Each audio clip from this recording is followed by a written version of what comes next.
ഈ art audit ചെയ്യപ്പെടാൻ പാടില്ല അങ്ങനെയാണോ വിചാരിക്കണേ? ആ എന്തിനാണ് അതൊരു, ഞാൻ പറയട്ടെ, ഇതൊരു സിനിമയാണ്.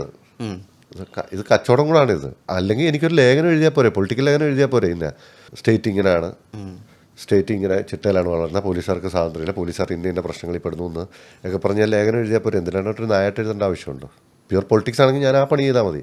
അതെങ്കിലും എനിക്കൊരു കഥ എഴുതിയാൽ മതി. വായിക്കുന്നവർക്ക് വായിക്കാം, നിങ്ങളുടെ ഇഷ്ടം. എനിക്കെല്ലാം ഡീസൻ്റായിട്ട് ചെയ്യാം. സിനിമയല്ല, സിനിമയെ കുറേ ഹൈ ഇറക്കം കയറ്റം, നമ്മൾ കാണുന്ന കാര്യങ്ങൾ നമ്മൾ ഫീൽ ചെയ്യണം, ഇത് നമ്മുടെ ചുറ്റുവട്ടത്ത് നടക്കുന്ന കഥയാണെന്ന് ആൾക്കാർ തോന്നണം. അപ്പോൾ ഇത്രയും പ്രോബ്ലംസിൻ്റെ ഇടയിൽ കൂടെ കഥ പറയുമ്പോൾ ഈ സമൂഹം നമ്മൾ കാണുന്നതാണ്. നമ്മൾ പത്രത്തിൽ വായിക്കുമ്പം എത്രയോ ക്രിമിനൽ കാര്യങ്ങളിൽ സ്ത്രീകൾ ഇൻവോൾവ് ആവുന്നുണ്ട്. ഞാൻ പറഞ്ഞ എല്ലാ സ്ത്രീകളൊന്നുമല്ല, നമ്മുടെ സമൂഹത്തിലുണ്ട്.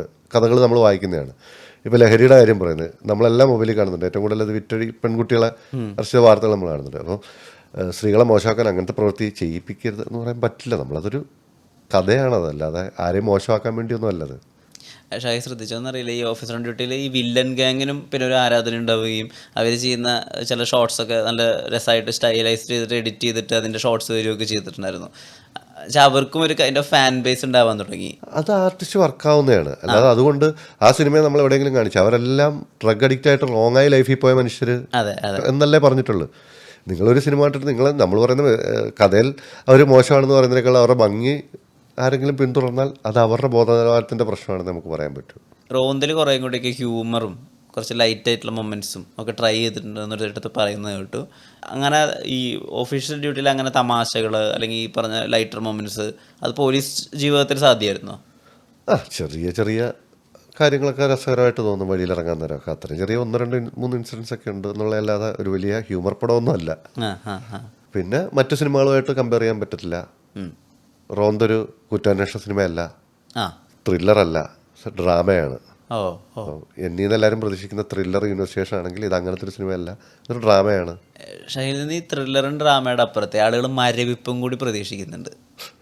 അതായത് ഈ പറഞ്ഞൊരു ഷോക്ക് വാല്യൂ. ഇപ്പോൾ ജോസഫിൽ നായകനങ്ങ് മരിക്കുകയാണ് തലക്കടി കൊണ്ടിട്ട്, അത്രയും മൃഗീയമായിട്ട്. നായാട്ടിൽ അവരിഞ്ഞ് എന്താവുക എന്നുള്ള മരവിപ്പുണ്ട് നമുക്ക്. അല്ലെങ്കിൽ തൂങ്ങിയാടുന്ന ജോജുവിൻ്റെ കഥാപാത്രത്തെ കണ്ടിട്ട് നമുക്ക് മരവിപ്പുണ്ട്. ഓഫീസർ ഓൺ ഡ്യൂട്ടിയിൽ മകളാണ് മരിച്ചു പോയിട്ടുള്ളത്. അതിൽ നിന്ന് അവർ ഓവർകം ചെയ്യുമായിരിക്കും, എന്നാലും ആ മരണത്തിൻ്റെ മരവിപ്പ് നമുക്കുണ്ട്. ഇതിൽ റോന്തിലും പിന്നെ ഈ മരവിപ്പിന് സാധ്യതകളുണ്ടോ? മറ്റു പടങ്ങളിൽ അത്രയൊന്നും ഉണ്ടാവില്ലെന്ന് ഞാൻ വിശ്വസിക്കുന്നു. എന്നാലും എലവിട പുഞ്ചനക്കുള്ള ട്രോമയൊന്നും ആർക്കും ഞാൻ മറന്നു. അതിൻ്റെ അത്ര ട്രോമയൊന്നും ഉണ്ടാകത്തില്ല. അതെല്ലാവർക്കും കുറച്ച് അധികം ആൾക്കാർക്ക് ട്രോമയായിട്ട് പറഞ്ഞു. എനിക്കൊന്ന് ഓഫീസർ ഓൺ ഡ്യൂട്ടി സാറ്റിസ്ഫൈങ് ആണ്. ഓഫീസർ ഓൺ ഡ്യൂട്ടി വ്യക്തിപരമായി അല്ല, സിനിമ വിജയിച്ചത് സാറ്റിസ്ഫൈഡ് ആണ്. ഒരു കൊമേഴ്ഷ്യൽ അറ്റംപ്റ്റ് ആയിരുന്നു. നമുക്ക് ചില സമയത്ത് തോന്നി. ഇപ്പം ജോസഫിൽ അങ്ങനെ തോന്നിയിട്ടുണ്ട്.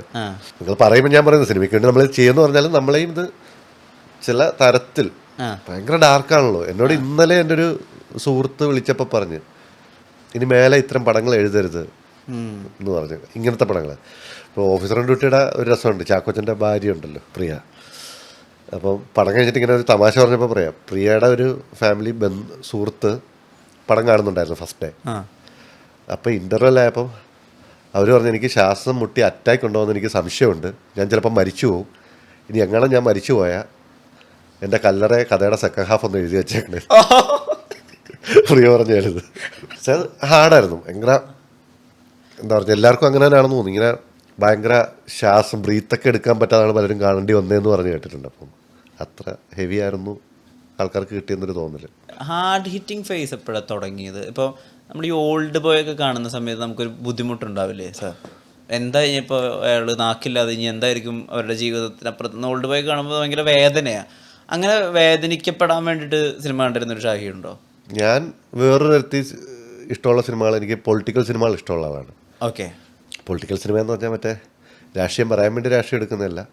എനിക്ക് ആദ്യമായിട്ട് അല്ലേ ഇങ്ങനൊരു വേറൊരു തരം സിനിമകൾ, നമ്മൾ തിയേറ്ററിൽ കാണുന്ന സിനിമകളിൽ നിന്ന് മാറി എനിക്ക് ഏറ്റവും ഇഷ്ടപ്പെട്ട് ഞാൻ ആദ്യമായിട്ട് കണ്ടപ്പോൾ ഇങ്ങനെ ഈ സിനിമ ഉണ്ടല്ലേ എന്ന് വിചാരിക്കുന്നൊരു സിനിമയാണ് മക്മൽ ബഫിൻ്റെ കണ്ടഹാർ.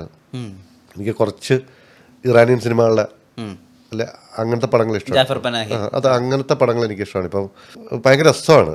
അവർ കഥാപാത്രങ്ങളെ പറയുന്നുള്ളൂ, പക്ഷേ അതിൽ ആ സ്ഥലങ്ങൾ അവർ ഉണ്ടാക്കിയെടുക്കുന്നുണ്ട്. പറയുന്ന ഇപ്പം കാഫർനാം, എനിക്ക് അങ്ങനത്തെ സിനിമകളാണ് എൻ്റെ പേഴ്സണൽ ചോയ്സ്. പിന്നെ ഞാൻ ഡാർക്ക് സിനിമകൾ കാണാറില്ല. എഴുത്തിലപ്പോൾ എങ്ങനെ ഡാർക്ക് വരുന്നത്? അപ്പോൾ എനിക്കറിയത്തില്ല, എനിക്കത് താങ്ങാൻ പറ്റില്ല. പക്ഷെ അതുകൊണ്ടായിരിക്കും, എനിക്ക് താങ്ങാൻ പറ്റാത്തൊരു വിഷയം എഴുതുന്നതുകൊണ്ടായിരിക്കും ചിലപ്പോൾ ഇതങ്ങനെ ആവുന്നതെന്ന് തോന്നുന്നു. പക്ഷെ നമ്മളൊക്കെ കാണുന്ന ഡാർക്ക് സിനിമകളുടെ സ്വഭാവമൊക്കെ അതേപോലെയൊക്കെ തന്നെ ഇതിനകത്ത് വരുന്നുണ്ടല്ലോ. അപ്പോൾ ഇത് കാണാത്ത ആൾക്ക് ഇത് വരുന്നത് രസമായിട്ടുള്ള കാര്യമാണല്ലോ അത്.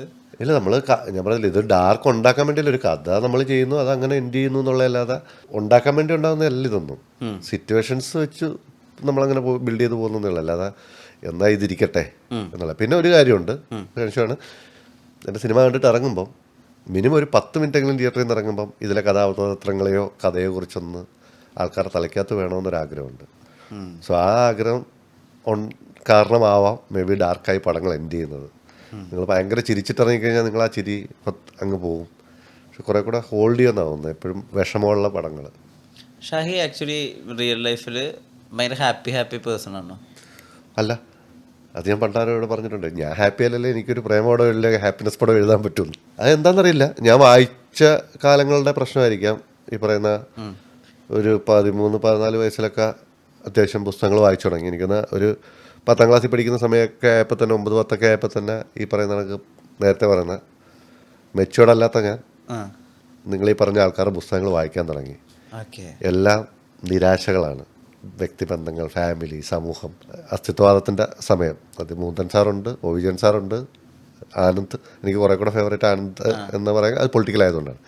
അപ്പോൾ ഇതിൻ്റെ അകത്തൊക്കെ വന്നു കഴിയുമ്പോൾ ചിലപ്പോൾ ഞാൻ അങ്ങനെ ആയതാവാം. എന്ന് വെച്ചാൽ ഇത് കഥയാണെന്ന് മനസ്സിലാക്കാൻ പറ്റാതെ ഭയങ്കരമായിട്ട് ഞാൻ അതിൻ്റെ അകത്ത് ഇന്നായിട്ടുണ്ടായിരിക്കാം ചിലപ്പം. അതായിരിക്കാം ഞാനുണ്ടാക്കുന്ന സിനിമകൾക്ക് ആ ക്ലാസ് ഉണ്ടെന്നല്ല പറഞ്ഞ ഒരു വേദനയുടെ എലമെൻറ്റ് ഡീൽ ചെയ്യുന്നത്.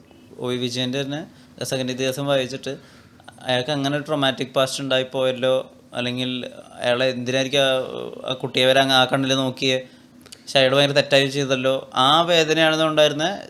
ഇയാൾക്ക് കുറച്ചുകൂടി നല്ല ചൈൽഡ്ഹുഡ് ഉണ്ടായിരുന്നെങ്കിൽ അങ്ങനെയാണോ? എന്താ ചൈൽഡ്ഹുഡ് അല്ല, നമുക്ക് ഈ പറയുന്ന കണക്ക് ഒരു എക്സാക്റ്റ് ഒരു കഥ വായിച്ചിട്ട് അതിൻ്റെ ഒന്നല്ല, നമുക്കൊരു നിരന്തരം നമ്മൾ ഡീൽ ചെയ്യുമ്പോൾ ഒരു ഫീലുണ്ട്. ഇതിലെ കഥാപാത്രങ്ങളെല്ലാം പരാജിതരാണ് പലപ്പോഴും അവരുടെ പ്രണയങ്ങളോ റിലേഷൻഷിപ്പോ എല്ലാം ഫെയിൽ ആവാറുണ്ട്. അപ്പം അത് നമ്മൾ ഉണ്ടാക്കുന്ന ഭയങ്കര ഇൻസെക്യൂരിറ്റി ഉണ്ട് നമ്മൾ നിരന്തരം വായിച്ചു കഴിയുമ്പോൾ. അപ്പോൾ പിന്നെ നമുക്ക് മനുഷ്യരെല്ലാം ആ ഒരു വിശ്വാസത്തിനൊക്കെ വെളിയിൽ നമ്മൾ എന്തൊക്കെയോ ആയി മാറും. അങ്ങനെ ഉണ്ടാവുന്നതാവാം. ജോസഫിൽ ഒരു നല്ല പ്രണയ നായകനുണ്ടല്ലോ, അയാൾ പ്രണയം ഭയങ്കര ആസ്വദിച്ച് ആഘോഷിച്ചിട്ടാണ് അയാൾ പ്രണയിക്കുന്ന സമയത്ത് പ്രണയം അനുഭവിക്കുന്നത്. അത് അപ്പോൾ ഫാന്റസീസ് ആയിരുന്നു അതൊക്കെ? കഥാപാത്രങ്ങളാണല്ലോ. ഇപ്പൊ ഞാൻ പറഞ്ഞില്ലേ, ഇപ്പോൾ റോന്ത് മാത്രം വേണേ പറയാം. ഞാനിപ്പോൾ റോഷൻ്റെ കാര്യം പറഞ്ഞു, ചിലപ്പം ഞാനാണെന്നല്ല പറയുന്നത്. ഓട്ടോബയോഗ്രഫി എലമെന്റ്സ് ഉണ്ടാവാം. കുറച്ച് എൻ്റെ അനുഭവങ്ങളും എൻ്റെ ചില സ്വഭാവങ്ങളും കാഴ്ചകളും ഞാൻ പുള്ളിക്ക് കൊടുത്തിട്ടുണ്ട്. അത് മാത്രമല്ല, അല്ലാതെ ബാക്കി ഒരു സിനിമയും ഞാനുമായിട്ട് റിലേറ്റ് ചെയ്ത ആൾക്കാരൊന്നും ഇല്ല എൻ്റെ അകത്ത്. ഒരു കഥാപാത്രവും ഞാൻ കണ്ടിട്ടുമില്ല, ഒരാളും ഇല്ല. അതൊന്നും എൻ്റെ ലൈഫൊന്നും അല്ല. അതൊന്നും ആളുകൾക്ക് അങ്ങനെ വിശ്വസിക്കാൻ കുറച്ചുകൂടി ഇഷ്ടമുണ്ടെന്ന് തോന്നുന്നു. ഇതൊക്കെ ഷാഹി കടന്നുപോയ ജീവിതമാണ്, ഷാഹി അനുഭവിച്ചതാണ്. അപ്പോൾ ഒരിക്കൽ പറയുന്നുണ്ട്, ഞാനൊരിക്കലും വിശ്വസിക്കുന്നില്ല ചുറ്റിയെടുത്ത് ഒരാളെ തലക്കടിച്ചിട്ട് കൊണ്ടുപോയി ബ്രെയിൻ ഡെഡ് ആക്കി. സിനിമാറ്റിക് ലിബർട്ടിയാണത്. പക്ഷെ സിനിമ ഇറങ്ങി കഴിഞ്ഞപ്പോൾ ഏറ്റവും വലിയ പ്രശ്നം അതായി.